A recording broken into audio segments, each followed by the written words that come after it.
Dear student, उम्मीद आप खैरियत से होंगे और आपकी फाइनल एग्ज़ाम की जो प्रिपरेशन है बहुत अच्छी होगी। वैसे तो क्लास 6 का जो सेकंड टर्म या फाइनल टर्म का एग्ज़ाम का जो सिलेबस है वो ऑलरेडी अपने चैनल के ऊपर अपलोड कर चुका हूँ, एक्सरसाइज वाइज, यूनिट वाइज।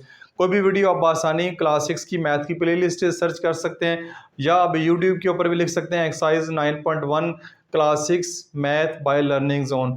लेकिन फिर भी बहुत सारे बच्चों के कमेंट्स आ रहे थे कि सर पेपर से एक दो दिन पहले आप एक लाइव क्लास लें जिसमें कंप्लीट सिलेबस की रिवीजन करवा दें।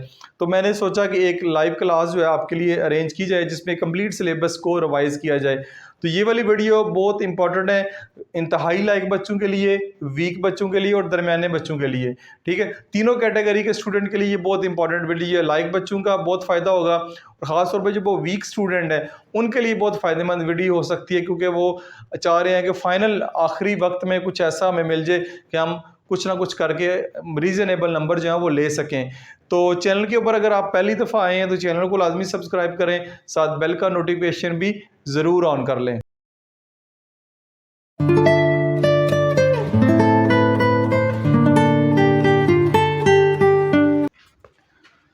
सबसे पहले जी अब हम यूनिट 7 को देखते हैं। यूनिट 7 बेसिकली फाइनेंशियल अरिथमेटिक है। फाइनेंशियल अरिथमेटिक के ऊपर एक डिटेल वीडियो मेरी एक्सरसाइज वाइज मौजूद है। अदरवाइज इस पूरे यूनिट के ऊपर तीनों एक्सरसाइज को मिक्स करके भी मैंने एक वीडियो बनाई हुई है, वहाँ से भी आप देख सकते हैं। लेकिन इस एग्ज़ाम की तैयारी के लिए जो स्पेशल मैं लाइव क्लास कर रहा हूँ इसके अंदर भी मैं इसके बेसिक कॉन्सेप्ट बता दूंगा जो खासतौर पे वीक स्टूडेंट के लिए बहुत ज़रूरी है, उनको वो करके आराम से उनसे पास हो सकते हैं। फाइनेंशियल अरिथमेटिक, ठीक है। इसमें अगर इसकी एक्सरसाइज 7.1 को हम देखते हैं, 7.1 में बेसिकली क्वेश्चन 1 जो है उसमें उसने कहा express the following in fraction and decimal. कुछ क्वेश्चन दिए हुए हैं, उसने डेसिमल में भी कन्वर्ट करना है और फ्रैक्शन में भी कन्वर्ट करना है। जैसे कि इसका पार्ट 1 देखते हैं। पार्ट 1 में कह रहा है 45%। 45% परसेंट हमेशा 100 में से होता है, परसेंट हमेशा 100 में से होता है। तो अगर आपने इसको फ्रैक्शन में करना है तो सबसे पहले इसका आप 100 ख़त्म करें, सॉरी फ्रैक्शन परसेंट ख़त्म करेंगे तो नीचे आप इसके 100 लगा दें, नीचे इसके 100 लगा दें तो इसका जो परसेंट का साइन है वो ख़त्म हो गया। ये फ्रैक्शन में आ गया, लेकिन इसको मज़ीद हम सिंप्लीफाई भी कर सकते हैं। इसको सिंप्लीफाई करेंगे तो 5 का टेबल पड़े, 9 5 ज़र 45, 5 2 ज़र 10 20, 9/20, 9/20 ये आपका प्रॉपर फ्रैक्शन में आ गया। इसको डेसिमल में करना चाह रहे हैं, डेसिमल में करेंगे तो ये आपका 45/100, ठीक है। इसको अगर डेसिमल में करना चाह रहे हैं, 0 के ऊपर 0 5, 0 के ऊपर 4, 1 के ऊपर पॉइंट लगा दें तो ये आपका 0.45 ये आपका डेसिमल में भी कन्वर्ट हो गया। अदरवाइज 45 को अंदर रखें, 100 से डिवाइड करेंगे तब भी आपका ये डेसिमल में कन्वर्ट हो जाएगा। तो ये आपका हो गया। एक और पार्ट देखें, जैसे कि आपके पास यहाँ पे लिखा 160%, 160%। इसको अगर डेसिमल में करना है तो हम क्या करेंगे, इसको डेसिमल में करने के लिए 160 डिवाइडेड बाय 100 कर दें, ठीक है। तो ये आपका सॉरी ये डेसिमल में नहीं है, ये आपका फ्रैक्शन में है। इसको यहाँ से रिमूव कर लेते हैं, ये आपका फ्रैक्शन में होगा। पहले फ्रैक्शन में करने के लिए आप इसको नीचे 100, 0 को 0 से काटें, ये आएगा 16/10। तो ये आपका आ जाएगा 8 2 ज़र 16 और 5 2 ज़र 10, 8/5, 8/5 आ गया। ये मज़ीद करेंगे तो पॉइंट में चला, ये फ्रैक्शन में हो गया।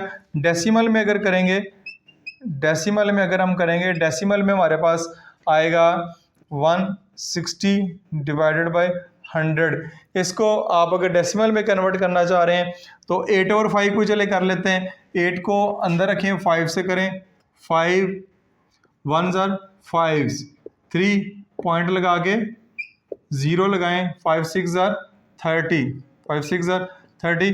तो 1.6 ये आपका डेसिमल में कन्वर्ट हो गया। तो जो पहला सवाल है जिसमें हमने डेसिमल में करना है या उसको फ्रैक्शन में करना है, ये वाले मैंने बताया कि फ्रैक्शन में करने के लिए उसका जो परसेंट का साइन है वो रिमूव करेंगे, नीचे 100 लगाएंगे और बाद में उसको डिवाइड करके जो भी जवाब आएगा वो हमारा डेसिमल में क्वेश्चन कन्वर्ट हो। नेक्स्ट अगर इसका क्वेश्चन नंबर 2 देखते हैं। क्वेश्चन नंबर 2 में कह रहा है convert the following into percentage. आपने परसेंटेज में करना है, जब परसेंटेज में करना है तो मल्टीप्लाई बाय 100 कर दें, मल्टीप्लाई बाय 100 करेंगे तो परसेंटेज में कन्वर्ट हो जाएगा। ये हो गया। 1/2 लिखा हुआ है, मल्टीप्लाई बाय 100 करें, ये आ जाएगा 50%। 50% परसेंट खत्म करना है, 100 से डिवाइड करें, परसेंट में कन्वर्ट करना है तो आप मल्टीप्लाई करें 100 से तो वो कन्वर्ट हो जाएगा। क्वेश्चन नंबर 3 में काफ़ी इंपॉर्टेंट क्वेश्चन है, 12 पार्ट्स हैं उसमें। उसने कहा है फ्रैक्शन में भी करें, डेसिमल में भी करें, रेशो में भी करें, परसेंटेज में भी करें, सब में करें। तो एक सवाल मैं करवा देता हूँ। 50 मार्क्स आउट ऑफ 100 मार्क्स, ठीक है। इसको आपने पहले फ्रैक्शन में करना है। फ्रैक्शन में करने के लिए यहाँ पे ऊपर लिख लेते हैं फ्रैक्शन में करना है। तो ये आपका 50/100, 0 से क्या 5 1 ज़र 5, 5 2 ज़र 10, तो ये आपका फ्रैक्शन में हो गया, ठीक है। उसके बाद डेसिमल में करना है, दूसरा काम आपने इसमें करना है डेसिमल में करना है। ये तो हमने पहले किया है। डेसिमल में करेंगे 1/2 को डिवाइड करेंगे तो ये आपका 0.5 आएगा, 0.5, यानी कि इसको डेसिमल में डिवाइड करेंगे 0.5। डेसिमल में भी हो गया। रेशो में करना चाह रहे हैं, रेशो में तो ये आपका 1/2 है तो 1:2 हो जाएगा, 1:2 हो जाएगा। नेक्स्ट क्या परसेंटेज में करना चाह रहे हैं, परसेंटेज में करना चाह रहे हैं 1/2 मल्टीप्लाई बाय 100 कर दें तो ये आपका 2, इससे क्या तो ये आपका 50 आ जाएगा। तो ये 50% भी कन्वर्ट हो गया। तो ये वाला क्वेश्चन पेपर में लाजमी आता है जिसमें कहा जाता है फ्रैक्शन में करें, डेसिमल में करें, रेशियो में करें या फिर उसके बाद परसेंटेज में करें। तो एक सिंपल सा क्वेश्चन मैंने करवा के दे दिया ताकि आपको जो बेसिक मेथड है वो समझ आ जाए। उम्मीद है ये समझ आ गया होगा। क्वेश्चन इसका 4 अगर देखते हैं, 4 इसी एक्सरसाइज का, उसमें कह रहा है वो कि फाइंड द फॉलोइंग परसेंटेज। ये परसेंटेज बतानी है कि 8% ऑफ 50 का अगर 8% निकालना हो तो कैसे निकाल लेंगे। 50 का अगर 8% निकालना हो तो उसका तरीकाकार ये है, 8 लिखें, परसेंट खत्म करके नीचे 100 लगाएं, मल्टीप्लाई बाय 50 कर दें, ठीक है। मल्टीप्लाई बाय 50 किया, 8/100, 0 से क्या 5 1 ज़र 5, 5 2 ज़र 10, 2 1 ज़र 2, 2 2 ज़र 4। तो ये आपका इसका आंसर आएगा कि 50 का 8% जो है वो 4 बनता है।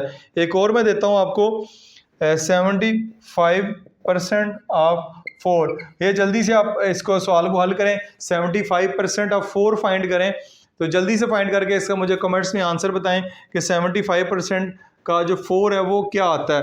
तो इतनी देर में आप इसका आंसर कमेंट्स में लिखते हैं, इतनी देर में बताता चलूँ कि ख़ास तौर पे अलजबरा की बहुत ज़्यादा बच्चों को मसला आता है। तो अलजबरा के ऊपर क्लास 8 का और क्लास यूनिट 8 और यूनिट 9 के ऊपर डिटेल वीडियो मेरी एक्सरसाइज वाइज क्वेश्चन वाइज मौजूद है। अगर आप अलजबरा का मसला आ रहा है तो जस्ट आपने उस वीडियो को विजिट करना है। बड़ी आसानी से, बड़े अच्छे तरीके से मैंने वो वीडियोस जो हैं वो आपको या उस क्वेश्चन को बड़े अच्छे तरीके से मैंने एक्सप्लेन किया। नई वीडियो मिल रही exercise 8.1 class 6 by learning zone type करेंगे तो इस वीडियो तक आप पहुँच जाएंगे।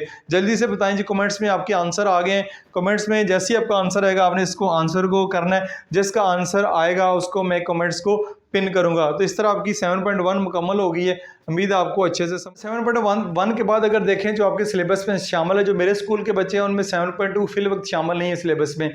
अगर कोई पीटीपी का स्टूडेंट देख रहा है तो वो 7.2 के ऊपर मैंने वीडियो बनाई है, उसको वहाँ से जाके देख सकता है। 7.3 को देखें। 7.3 में जो बेसिक और मेन कॉन्सेप्ट है वो आपने करना है कि प्रॉफिट निकालना आपको आना चाहिए, ठीक है। लॉस आपको निकालना आना चाहिए, उसके बाद प्रॉफिट परसेंट आपको आना चाहिए और सेकेंडली फिर आपको लॉस परसेंट भी निकालना आना चाहिए। अब आप देखें कोई भी चीज़ आप खरीदते हैं, आपने एक किताब खरीदी 100 रुपये की, उसको अगर आप बेच देते हैं 120 रुपये के, 120 रुपये का बेचा तो आपने 20 रुपये आपको प्रॉफिट हुआ। अगर 100 रुपये की किताब खरीदी 90 रुपये की सेल की है तो आपको 10 रुपये का नुकसान हुआ। तो जितने की खरीदेंगे वो आपकी कास्ट प्राइस कहलाएगी, वो आपकी कास्ट प्राइस कराएगी। जितने की सेल करेंगे उसको हम सेल प्राइस बोलेंगे। इसको हम सीपी भी लिख सकते हैं, इसको हम एसपी भी लिख सकते हैं। चाहे कास्ट प्राइस को सीपी लिख लें, सेल प्राइस को एसपी लिख सकते हैं। तो प्रॉफिट तब होगा, प्रॉफिट कब होगा जब सेल प्राइस ज़्यादा होगी, कास्ट प्राइस कम होगी। प्रॉफिट निकालने के लिए आपने सेल प्राइस में से कास्ट प्राइस को माइनस करना है तो आपका प्रॉफिट आ जाएगा। अगर आपको लास्ट निकालने का कहा जा रहा है तो लास्ट निकालने में कास्ट प्राइस ज़्यादा होगी, सेल प्राइस कम होगी। तो शुरू में आप इधर कास्ट प्राइस पहले लिखेंगे, ये कास्ट प्राइस पहले आ गई, सेल प्राइस जो है वो बाद में आएगी, ये फार्मूला आपको आना चाहिए, दोनों फार्मूले।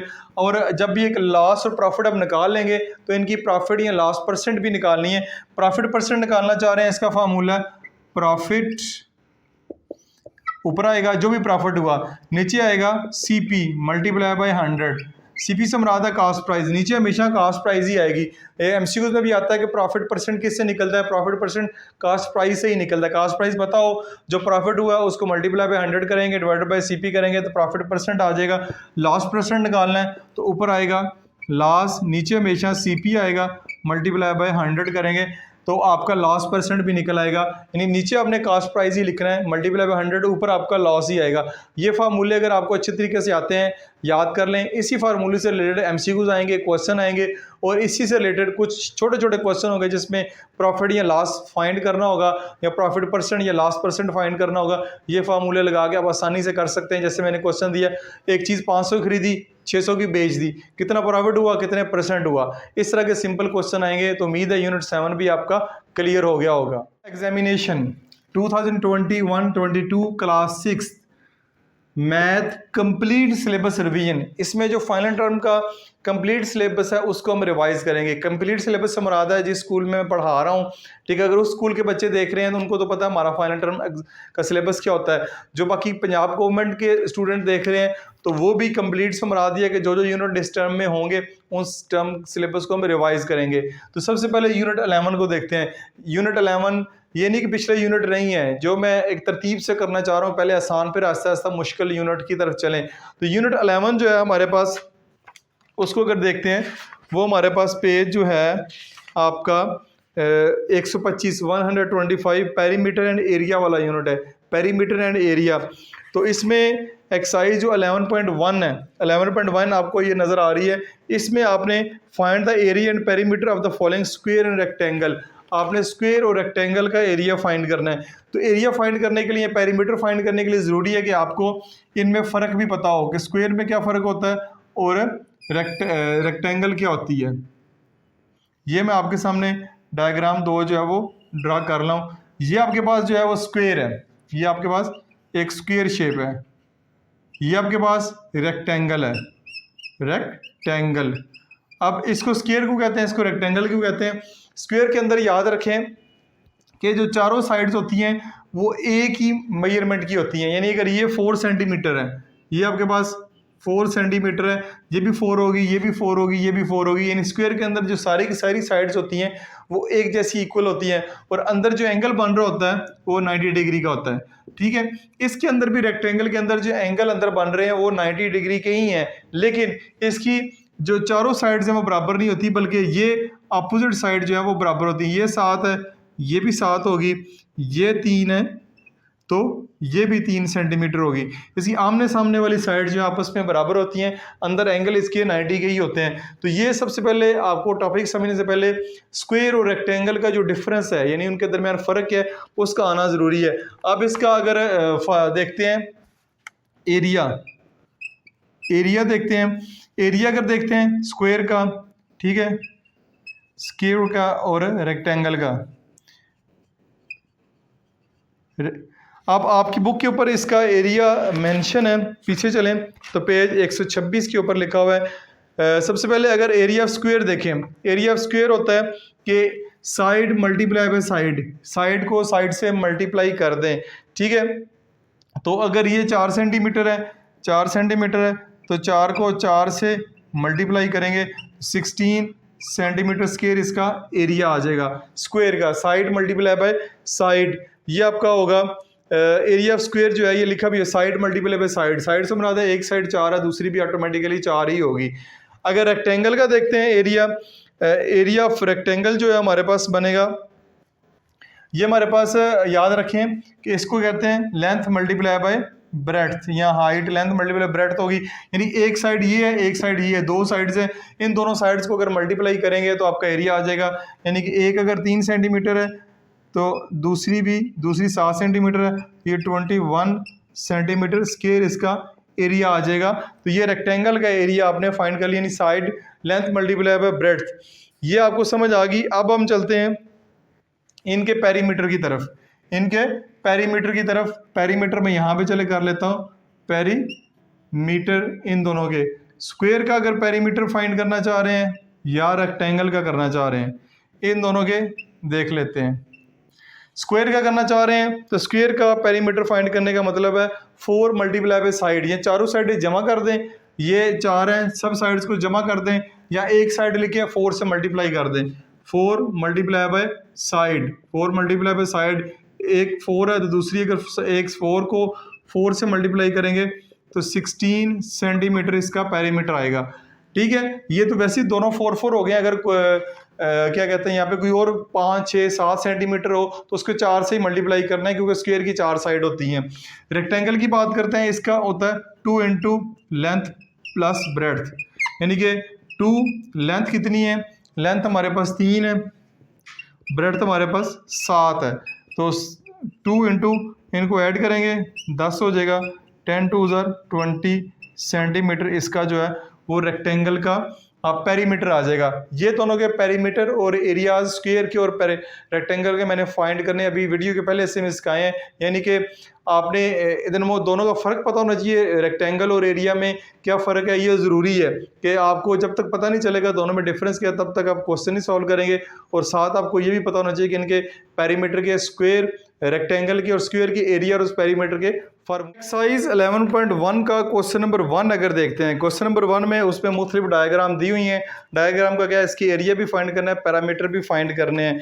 तो इसमें अगर एक देखें कि ये अगर एक पार्ट है, इसमें ये 11 सेंटीमीटर दिया हुआ है एक में, ठीक है। एक को क्वेश्चन देखते हैं, उसमें ये जो है ये 9 सेंटीमीटर दिया हुआ है और ये 3 सेंटीमीटर दिया हुआ है। जिसकी एक ही मेजरमेंट होगी वो स्क्वायर होगा, क्योंकि एक मेजरमेंट 11 है, बाकी सारी भी 11 ही होगी। जिसकी 2 मेजरमेंट दी हुई हैं, ये एक 9 सेंटीमीटर एक 3 सेंटीमीटर, तो ये रेक्टेंगल की मेजरमेंट है। इनका एरिया भी फाइंड करना है और इनका पेरीमीटर भी फाइंड करना है। इसका एरिया फाइंड करना है, एरिया ऑफ स्क्वायर, इसका वही साइड मल्टीप्लाई बाय साइड, यानी कि 11 सेंटीमीटर मल्टीप्लाई बाय 11 सेंटीमीटर, ये होता है 121 सेंटीमीटर स्क्वायर। सेंटीमीटर भी आपस में मल्टीप्लाई होंगे, सेंटीमीटर स्क्वायर हो जाएगा।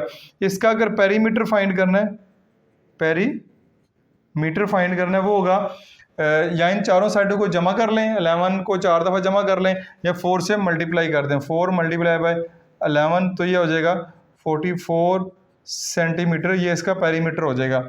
अब इसका अगर हम फाइंड करना चाह रहे हैं स्क्वायर इसका एरिया और पेरीमीटर, तो इसका आएगा एरिया ऑफ रेक्टेंगल,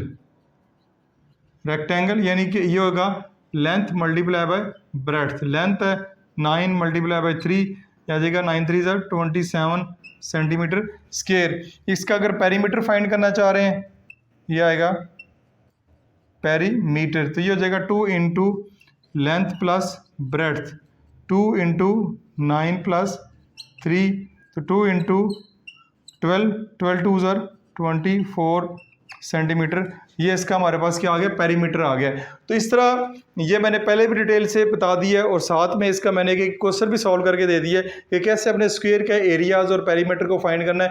ये वाले क्वेश्चन पेपर 2 में तो आएंगे लॉन्ग क्वेश्चन में 2-3 नंबर के, अदरवाइज ये एमसीक्यूज में लाजमी पूछे जाते हैं, 4-5 एमसीक्यूज इसके छोटे छोटे आ जाएंगे। तो ये वाला अगर कॉन्सेप्ट आपका अच्छे से क्लियर है तो नीचे जो वर्ड स्टेटमेंट के क्वेश्चन है वो भी आराम से हो जाएंगे। अदरवाइज आपका ये कॉन्सेप्ट ज़रूरी है आपको आना, ये आगे जो फर्दर एक्सरसाइज है उनके लिए भी ज़रूरी है। उम्मीद है आपकी 11.1 स्क्वायर और रेक्टेंगल के बाद जो नेक्स्ट हमारा टॉपिक आता है वो है पैरेललोग्राम। ठीक है, पैरेललोग्राम का एरिया कैसे फाइंड करते हैं। अब पैरेललोग्राम और रेक्टेंगल या स्क्वायर में क्या फ़र्क है, रेक्टेंगल और स्क्वायर का फ़र्क तो मैं ऑलरेडी बयान कर चुका हूँ। अब रेक्टेंगल, स्क्वायर और पैरेललोग्राम में क्या फ़र्क है, और रेक्टेंगल में और स्क्वायर में के अंदर जो 90 के एंगल थे, 90 डिग्री के एंगल, तो इसके अंदर जो एंगल बनते हैं वो 90 डिग्री के नहीं होते। ठीक है, 90 डिग्री के अलावा कोई भी डिग्री के एंगल हो सकते हैं, लेकिन 90 डिग्री के एंगल नहीं होते। ये पैरेललोग्राम और रेक्टेंगल में यही फ़र्क है, वरना इसकी ये वाली साइड और ये वाली साइड, ये वाली और ये आपस में बराबर है, अपोजिट साइड जो है वो बराबर होती हैं। ये अगर 4 सेंटीमीटर है तो ये भी 4 सेंटीमीटर होगी, ये अगर 7 सेंटीमीटर है तो ये भी 7 सेंटीमीटर होगी, यानी अपोजिट साइड बराबर होगी जैसे रेक्टेंगल में होती हैं। लेकिन रेक्टेंगल में आपके पास जो 90 डिग्री का एंगल होता है अंदर, लेकिन इसमें यहाँ पे 90 डिग्री का एंगल नहीं होगा, 90 डिग्री के अलावा कोई भी एंगल हो सकता है। तो इसका अगर एरिया फाइंड करना है, एरिया ऑफ पैरेललोग्राम, इसको पैरेललोग्राम कहते हैं। तो इसका फार्मूला बनेगा हमारे पास base multiply by height, base multiply by height, ठीक है। ये इसकी बेस कहलाती है, ये इसकी हाइट कहलाती है। ये टेढ़ी है, तिरछी है, लेकिन यही इसकी हाइट है। बेस मल्टीप्लाई बाय हाइट ये होगा, बेस के आपके पास 4 सेंटीमीटर मल्टीप्लाई बाय 7 सेंटीमीटर इसकी हाइट है। 7 को 4 से मल्टीप्लाई करेंगे 28 सेंटीमीटर स्क्वायर। तो ये इसका एरिया फाइंड हो जाएगा। ये सिंपल क्वेश्चन है, डेसिमल में भी हो सकता है, यानी कि डेसिमल में यहाँ पे वैल्यूज दी होंगी तो डेसिमल के जरिए भी आपने सॉल्व करना है। अगर ये 7 सेंटीमीटर दी है तो इसको लिखने की नहीं भी ज़रूरत, इसको भी ना लिखें बेशक। ये 7 है तो ये ऑटोमेटिकली 7 सेंटीमीटर होगी, ये 4 सेंटीमीटर है तो ये ऑटोमेटिकली 4 सेंटीमीटर होगी। ये ना भी लिखी हो तो तब भी आपने, लेकिन ये रेक्टेंगल में भी ऐसे ही होता है कि यहाँ भी 2 वैल्यूज लिखी होती हैं, बस रेक्टेंगल और पैरेललोग्राम में यही फ़र्क है कि ये तिरछी है, टेढ़ी है थोड़ी सी, वो बिल्कुल स्ट्रेट लाइन होती है, 90 डिग्री का एंगल बनता है। तो उम्मीद है कि एरिया ऑफ पैरेललोग्राम का कॉन्सेप्ट है वो भी आपका। आगे जो हमारे पास नेक्स्ट इंपॉर्टेंट टॉपिक है पेपर पॉइंट ऑफ व्यू से, वो है ट्रेपीजियम। ट्रेपीजियम एक शेप का नाम है, ठीक है। इसके बारे में पता होना चाहिए कि ट्रेपीजियम क्या होती है। ये एक ट्रेपीजियम मैंने आपके सामने ड्रा की हुई है। इसकी यही साइन है कि इसकी 2 साइड्स पैरेलल होती हैं, 2 साइड आपस में पैरेलल होती हैं, बराबर नहीं होती, सिर्फ पैरेलल होती हैं। इस तरह ये साइड है ए बी और ये साइड है डी सी, आपस में पैरेलल है। तो इसका एरिया फाइंड करने के लिए आपका क्वेश्चन आता है कि इसका एरिया कैसे फाइंड करते हैं। तो इसका एरिया ऑफ ट्राइपीजियम होगा 1/2 multiply by height, multiply by height. Height इसकी क्या है, हाइट इसकी है, यहाँ पे आएगा मल्टीप्लाई का साइन, हाइट इसकी है ये वाली, ये इसको हाइट कहते हैं। उसके बाद आएगा सम ऑफ पैरेलल साइड, यानी length of sum of parallel side. ये पैरेलल जो साइड है इनकी जो लेंथ है इसको ऐड करेंगे तो यहाँ पे आएगा सम ऑफ पैरेलल साइड, यानी पैरेलल साइड की जो लेंथ है उसको ऐड करेंगे तो हमारे पास आ जाएगा एरिया 1/2 मल्टीप्लाई बाय हाइट कितनी है इसमें 6 centimetre, 6 centimetre multiply by sum of parallel side, parallel side कितनी है 5, 5 जमा 9, 5 जमा 9, ये इसकी पैरेलल साइड है। अब डायग्राम को गौर से देखना है, कुछ में ये दरमियान में ये नहीं दिया हुआ, कुछ में जो है उन्होंने ये दी हुई है डायग्राम एक दफ़ा फिर मैं दोबारा चेक करवा देता हूँ। ये हमारे पास डायग्राम है, देखिए पहला क्वेश्चन मैं कर रहा हूँ। पहले क्वेश्चन में हम जो है यहाँ पे इन्होंने 6 सेंटीमीटर हाइट दी हुई है, यहाँ पे ये दरमियान में लाइन नहीं है, ये इधर दिया हुआ 3 मीटर, तो इसकी जो हाइट होगी ये वाली 3 मीटर इसकी हाइट होगी। इसकी ये 6 मीटर हाइट है, ये कुछ की हाइट दी हुई है कुछ की नहीं दी हुई। इस तरह का भी ट्रेपीजियम ही होती है। ये जो है ना इस पर ये साइड दी हुई है पॉइंट में 18.2 मीटर, ये इसकी हाइट होगी। पैरेलल साइड की भी लेंथ इन्होंने दी हुई है। तो ये आपने इस तरह समझ के इसको करना है। एरिया क्या होगा 1/2 मल्टीप्लाई बाय 6 मल्टीप्लाई बाय 9 और 5 कितना होता है 14 होता है, 9 और 5 14। अब इसकी कटिंग अभी नहीं करते हम, 6 मल्टीप्लाई बाय 14, 2 3 ज़र 6, तो 3 मल्टीप्लाई बाय 14 ये आपके पास आएगा 42, यानी एरिया ऑफ ट्रेपीजियम आपके पास आएगा 42 मीटर में है, तो ये मीटर स्क्वायर इसका एरिया आपके पास आ गया है, एरिया ऑफ ट्रेपीजियम। तो इस तरह आपके जो ट्रेपीजियम वाला क्वेश्चन है, एक शेप आपको दी होगी, इस शेप की मेजरमेंट जो है वो आप लिखी होगी, उसका आपने एरिया फाइंड करना है। फार्मूला जो है वो मैंने बता दिया है, एरिया ऑफ ट्रेपीजियम 1/2 हाइट से मुराद है ये वाली, ठीक है। Sum of parallel side multiply by sum of parallel side, जो उसकी 2 साइड पैरेलल है उनको ऐड करेंगे तो आपका एरिया जो है बआसानी फाइंड कर लेंगे। तो उम्मीद है कि ट्रेपीजियम का अगर क्वेश्चन आता है पेपर में कि उसका एरिया फाइंड करना है तो अब आपको समझ आ गया होगा, नहीं आया तो कमेंट। अब हम अगर नेक्स्ट चलते हैं, नेक्स्ट हमारे पास ट्राइंगल है। ट्राइंगल का आपने एरिया फाइंड करना है। स्क्वायर का सीखा, रेक्टेंगल का सीखा, ट्रेपीजियम का सीखा, अब ट्राइंगल का जो एरिया है वो हम फाइंड करेंगे। एरिया ऑफ ट्राइंगल, ट्राइंगल आप जानते हैं एक ऐसी शेप को कहते हैं जिसकी 3 साइड्स होती हैं। एरिया ऑफ ट्राइंगल, इसका फार्मूला है 1/2 base multiply by height, base multiply by height,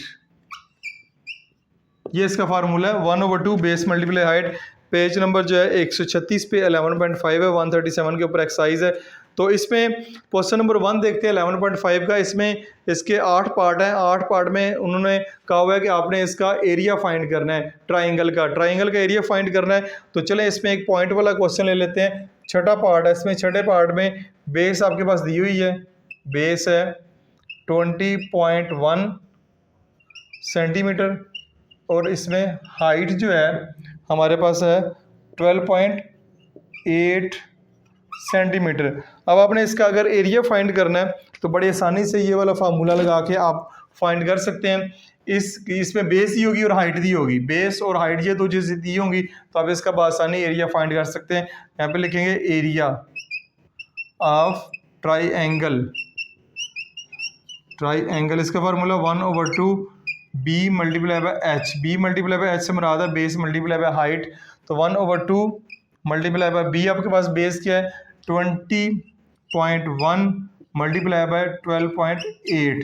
अब इसको क्या करते हैं हम 20.1 मल्टीप्लाई बाय 12.8 करते हैं। तो ये हमारे पास आएगा 1/2 मल्टीप्लाई बाय 257.28। ये 2 से डिवाइड हो रहा है, 2 से डिवाइड करेंगे, इसको डिवाइडेड बाय 2 करेंगे तो ये आपके पास आएगा 128.64। ये आपके पास सेंटीमीटर स्क्वायर, यानी सेंटीमीटर स्क्वायर। एरिया में स्क्वायर की यूनिट जो है वो लाजमी लगानी है। सेंटीमीटर में दिया हुआ सेंटीमीटर में आ जाएगा, मीटर में दिया हुआ तो मीटर में आ जाएगा। तो ये आपका इस तरह जो 11.5 है जो क्वेश्चन आपका आएगा, इसमें एरिया ऑफ ट्राइंगल फाइंड करना है। बेस और हाइट आपको दी होगी, फार्मूला लगा के 1/2 बेस मल्टीप्लाई बाय हाइट लगा के आप आसानी जो है उसका एरिया फाइंड कर सकते हैं। तो उम्मीद है कि ये वाला इसमें जो टॉपिक जो है ट्रेपीजियम का, स्क्वायर का, रेक्टेंगल का और ट्राइंगल का जो एरिया हमने फाइंड करना सीखा अच्छे तरीके से समझ आ गया होगा। वीडियो अगर अच्छी लगी है तो कमेंट्स। यूनिट 11 के बाद नेक्स्ट यूनिट हम जिसको देखेंगे वो है यूनिट 13। यूनिट 13 मैंने आपके सामने ओपन किया हुआ है, बुक अपनी आप ओपन कर लें। यूनिट 13 आपके पास है जी information handling unit 13 last unit है इस बुक का।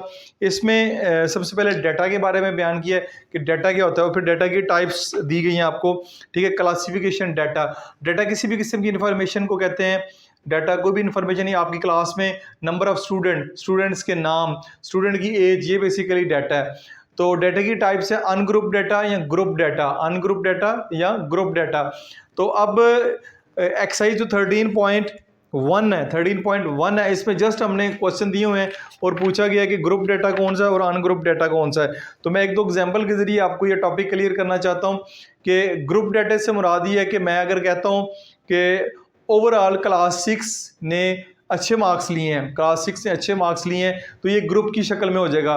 मैं अगर इंडिविजुअल कहता हूँ कि इस बच्चे के इतने मार्क्स हैं, इस बच्चे के इतने मार्क्स हैं, इस बच्चे के इतने मार्क्स हैं, इसके इतने अलग-अलग सबके मार्क्स, वो अनग्रुप डाटा में आएगा, हर बच्चे का अलग-अलग। वरना ग्रुप की शक्ल में बना लें कि 90% वाले मार्क्स वाले बच्चे अलग कर दें, 80 वाले अलग, 70 वाले अलग, 50 वाले अलग, तो एक ग्रुप बन जाएगा। तो ये बेसिकली ग्रुप और अनग्रुप होता है। जस्ट 13.1 में आपने यही बताना है कि ग्रुप डाटा कौन सा होता है और अनग्रुप डाटा कौन सा होता है। ये जस्ट सिंपल से क्वेश्चन है। उसके बाद जो नेक्स्ट टॉपिक है 13.2 बेसिकली बार ग्राफ के बारे में। ग्राफ इसमें दो तरह के हैं, मैं यहाँ पे लिखता हूँ। जो 13.2 है उसमें वो कह रहा है बार ग्राफ बेसिकली दो तरह के होते हैं। एक वर्टिकल बार ग्राफ होता है और एक हॉरिजॉन्टल बार ग्राफ होता है। वर्टिकल बार ग्राफ, ठीक है। दूसरा जो है वो हॉरिजॉन्टल होगा, हॉरिजॉन्टल बार ग्राफ, ठीक है। दो तरह के बार ग्राफ आपको पेपर में आ सकते हैं। इनमें से कोई एक ग्राफ आपने बनाना है। हॉरिजॉन्टल कौन सा होता है और वर्टिकल कौन सा होता है, ये थोड़ा सा मैं बता देता हूँ। एक ग्राफ लेट्स सी मैं आपके सामने यहाँ पे एक ग्राफ बना रहा हूँ, ठीक है। ये जो ग्राफ इस तरह करके बना होता है, ये वाला ये आपके पास वर्टिकल बार ग्राफ होता है, ये वाला इसको हम कहेंगे वर्टिकल बार ग्राफ। ये जब क्वेश्चन सॉल्व करेंगे तो ज़्यादा बेहतर तरीके से आपको पता चल जाएगा। जब क्वेश्चन में स्पेसिफाई कर दिया है कि कौन सा ग्राफ बनाना है, वर्टिकल बनाना है या हॉरिजेंटल बनाना है। अगर वर्टिकल का कह दिया है तो आपने फिर वर्टिकल बार ग्राफ ही बनाना है, उसको हॉरिजेंटल बनाएंगे तो उसके नंबर आपको नहीं मिलेंगे। तो अगर हॉरिजेंटल देखें तो हॉरिजेंटल बार ग्राफ हमारे पास होगा ये इसको वो बार ग्राफ ऐसे होता है, ये इस तरह।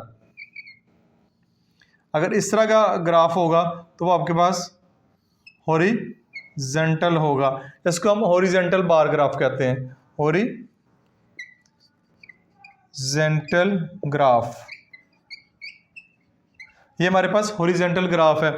ये इनका पता होना चाहिए, बड़े आसान से सादा से क्वेश्चन है जिसमें बड़ी आसानी से आप बहुत अच्छे जो नंबर है वो ले सकते हैं। ये एक क्वेश्चन नंबर 13.2 में पहले दो क्वेश्चन में आपने ग्राफ बनाना है, हॉरिजेंटल भी बनाना है और वर्टिकल भी बनाना है। उसके बाद नेक्स्ट जो हमारा टॉपिक होगा 13.2 reading the bar graph. Bar graph को रीड करके आपने उसके आंसर देने हैं। बार ग्राफ की रीडिंग करना जरूरी है, बार ग्राफ को समझना जरूरी है। जैसे कि हम ये देखें कि पेज नंबर 155 के ऊपर 155 के ऊपर हमारे पास एक ग्राफ दिया हुआ है, read the following vertical bar graph which is showing the daily pocket money of some children and answer the question. कुछ बच्चों की पॉकेट मनी शो की गई है, उस पॉकेट मनी को शो को ग्राफ की शक्ल में दिया गया है। अब हमने कुछ सवालों के जवाब देने हैं। सवाल नीचे जो है वो 6 सवाल लिखे हुए हैं, 6 क्वेश्चन के आंसर करने हैं। जैसे कि answer number question number 2 which is child is getting maximum pocket money. Question number 2 देखें, which child is getting maximum pocket money. जल्दी से कमेंट्स में बताएं कि इसका आंसर क्या होगा। जी बिल्कुल ठीक बताया आपने कि सबसे ज़्यादा जिसकी कॉलम ऊपर जा रहा है उसको सबसे ज़्यादा पॉकेट मनी मिलती है, यानी गोरी को सबसे ज़्यादा पॉकेट मनी मिल रही है। मिनिमम किसको मिल रही है? जिसका ग्राफ सबसे छोटा है, मारिया को मिनिमम पॉकेट मनी मिल रही है। ठीक है, उसके बाद मारिया और इमरान की पॉकेट मनी में डिफरेंस कितना है, यानी उनको माइनस करें। इस तरह के क्वेश्चन जो है वो पेपर में आ सकते हैं, आपसे पूछे जाएंगे। इनको अच्छे तरीके से रिवाइज करें। ये एक बार ग्राफ वर्टिकल ग्राफ का एक ज़रूर क्वेश्चन पेपर में आता है, वो आपने ज़रूर देखना है कि वर्टिकल बनाना है या हॉरिजॉन्टल बनाना है। और रीडिंग के लिए भी एक सवाल आ सकता है कि आपने इसको जस्ट रीड करना है। रीडिंग वाला बहुत आसान होगा, ग्राफ को देखते हुए आप बड़ी आसानी से क्वेश्चन को सॉल्व कर लेंगे। तो ये वाला जो टॉपिक है ग्रुप डेटा, अनग्रुप डेटा और ग्राफ के बारे में, वर्टिकल बार ग्राफ और हॉरिजॉन्टल बार ग्राफ का टॉपिक जो है वो उम्मीद है क्लियर हो गया होगा। 13.3 में जो हमारा टॉपिक है वो पाई ग्राफ के बारे में। किस बारे में? पाई ग्राफ। पाई ग्राफ काफ़ी इंपॉर्टेंट है, ये उसका क्वेश्चन लाजमी पेपर में एक पूछा जाता है।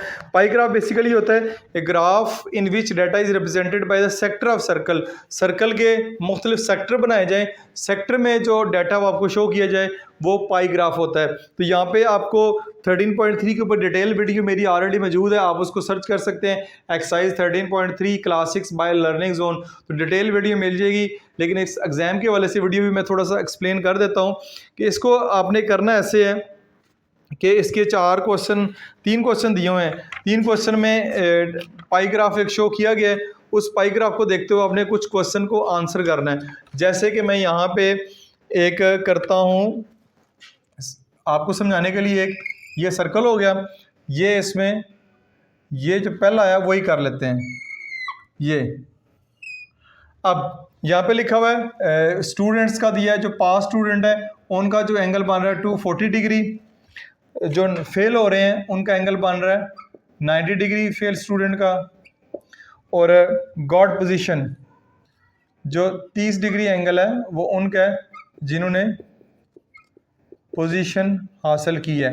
ये एक पाई ग्राफ बना हुआ है। कुछ क्वेश्चन के अब क्वेश्चन ये है, the following pi graph is showing the result of class 120 student. Class के टोटल स्टूडेंट जो है 120 हैं, क्लास के जो टोटल स्टूडेंट्स हैं वो 120 स्टूडेंट का डाटा दिया गया।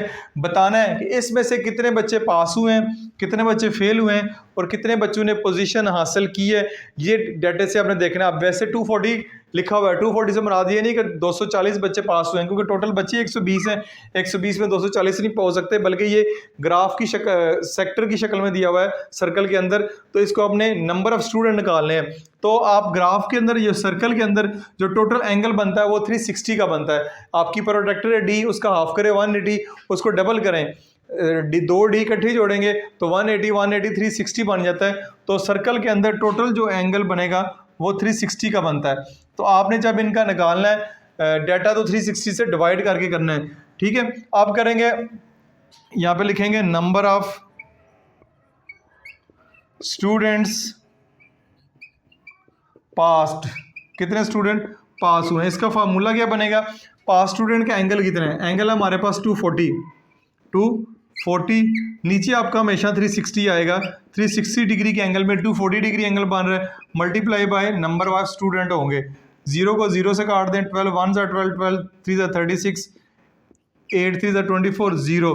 तो नंबर ऑफ स्टूडेंट जो पास हुए हैं वो 80 हैं। 120 में से 80 स्टूडेंट जो पास हुए हैं। Number of student failed student का एंगल कितने का, 90 डिग्री का, डिवाइडेड बाय 360 मल्टीप्लाई बाय 120। 0 को 0 से काटें, 12 1 ज़ा 12, 3 ज़ा 36, जाएगा 30। तो नंबर ऑफ स्टूडेंट जो फेल हुए हैं वो 30 स्टूडेंट फेल हुए हैं। अब पोजीशन कितने बच्चों ने ली है, number of student got position वाले हैं जी हमारे पास 30 डिग्री का एंगल है, नीचे आएगा वो 360 आएगा, मल्टीप्लाई बाय 120। 0 0 से काटें, 12 1 ज़ा 12, 12 3 ज़ा, तो ये आपके पास 10 आ जाएगा। 10 स्टूडेंट ने पोजीशन हासिल की है। 80 जमा 30 110, 110 जमा 10 120 टोटल स्टूडेंट बन जाते हैं। तो इस तरह आपने क्वेश्चन को आंसर करना है। पाई ग्राफ को ज़हन में रखते हो, पाई ग्राफ आपको दिया होगा। नीचे वाले क्वेश्चन में थोड़े लंबे क्वेश्चन है, थोड़े मुश्किल तो नहीं है, थोड़े ज़्यादा इसमें आंसर करने हैं अपने क्वेश्चन के, लेकिन आपको कॉन्सेप्ट मैंने बता दिए। ऊपर इधर एंगल आएगा जो होगा, नीचे हमेशा 360 आएगा और 7 multiply by 1 number of total student हो गए, जहाँ पे टोटल स्टूडेंट जो है 120 है। तो इस तरह इस क्लास के अंदर आपका जो टॉपिक है पाई ग्राफ वाला, सो नहीं इंफॉर्मेशन हैंडलिंग वाला यूनिट 13, वो भी मैंने क्लियर कर दिया। एक दोबारा बताता चलूँ कि हर टॉपिक के ऊपर क्लास 6 की वीडियोस अलहदा से मेरे चैनल के ऊपर मौजूद है। डिटेल से समझना चाह रहे हैं इन क्वेश्चन को, एक एक क्वेश्चन को, तो वो क्लास 6 की प्ले लिस्ट में जाएं। अदरवाइज यूट्यूब के सर्च बार में लिखें exercise 13.3 class 6 by learning zone, तो वहाँ से भी वीडियो मिल जाएगी। ये वीडियो जस्ट समझाने के लिए मोटे मोटे बेसिक कॉन्सेप्ट आपके गो थ्रू करना मकसद है। तो उम्मीद है ये वाला जो लाइव सेशन है वीडियो आपको अच्छी लगी होगी। वीडियो अगर अच्छी लगी, अपने दोस्तों के साथ, अपने फैमिली मेम्बर के साथ, अपने टीचर के साथ, अपने कोलीग के साथ इसको लाजमी शेयर करें। This is Masood Mubashar sign.